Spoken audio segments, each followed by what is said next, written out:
আচ্ছা, তাহলে যদি আমরা এখন 3 নাম্বার এমসিকিউটা দেখি, এখানে হচ্ছে আমাদের অ্যাটম ইকোনমি জানতে চাইছে। এই এমসিকিউগুলো ইজিলি করা যায় ক্যালকুলেটর থাকলে, আর ক্যালকুলেটর না থাকলেও গেস করা যায় যে আমাদের এই ভ্যালুটা কেমন রেঞ্জের মধ্যে আসবে।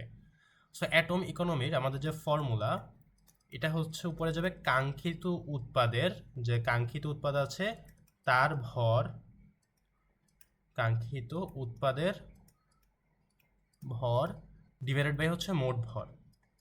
এখন মোট ভরটা উৎপাদেরও হইতে পারে, বিক্রিয়কেরও হইতে পারে, এটা কোনো সমস্যা না, কারণ এই ধরনের ক্যালকুলেশন করার সময় অবশ্যই আমাদের যে সমীকরণটা আছে এটা সমতাকৃত হওয়া লাগবে। যদি সমতাকৃত না হয় তাহলে এই ধরনের ক্যালকুলেশনের আনসার কখনোই মিলবে না। এখন সমতাকৃত যদি হয় তার মানে কি বিক্রিয়কে যে পরিমাণে ভর উৎপাদে তো সেমই আসবে, সো ওটা আমাদের সমস্যা না, আমরা নিচে যেটা ইচ্ছে ওটা ইউজ করতে পারবো। তাহলে উপরে হচ্ছে আমাদের কাঙ্ক্ষিত উৎপাদে ভর ডিভাইডেড হচ্ছে আমাদের মোট ভর।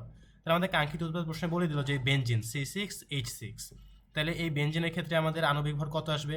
কার্বন আছে হচ্ছে এই জায়গাতে আমাদের 6টা, তাহলে 12তে 6 হবে কত? 72, আর এখানে হচ্ছে 78।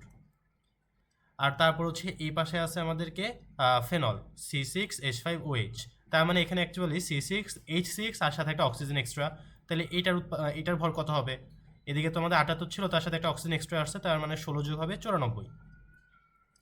দেন আমাদের জিঙ্ক হচ্ছে 65.4, আর এই পাশে জিঙ্ক অক্সাইড, এটা আমাদের যেহেতু কাঙ্ক্ষিত উৎপাদ না, আমরা এটাকে ক্যালকুলেশন করাও লাগবে না। তাহলে আমরা যদি ফর্মুলায় বসাই তাহলে আমার ফর্মুলাতে আসবে হচ্ছে উপরে কাঙ্ক্ষিত উৎপাদের জন্য আসবে 78, আর নিচে আসবে আমাদের হচ্ছে মোট ভর, তার মানে এই পাশে এই জিনিসটা যদি আমি নেই 94 প্লাস 65.4, 94 প্লাস 65.4, আর হচ্ছে এটা আমাদের পার্সেন্টেজ জানতে হবে, তাহলে জাস্ট একটা 100 দিয়ে গুণ দেওয়া লাগবে, আর কিছুই না, যে 100%। সো এখন আমি যদি ক্যালকুলেশনটা করি ক্যালকুলেটারে, তাহলে আমরা ইজিলি জিনিসটাকে দেখতে পারবো।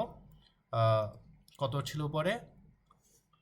78 divided by 94 plus 65.4 into 100। So এখানে আমাদের আনসারটা আসবে 48.93%, 48.93%। তাহলে আমাদের কারেক্ট আনসার হবে এই জায়গাতে আনসার বি। এই ধরনের এমসিকিউগুলো আশা করি ইজিলি সবাই আনসার করে আসতে পারবে।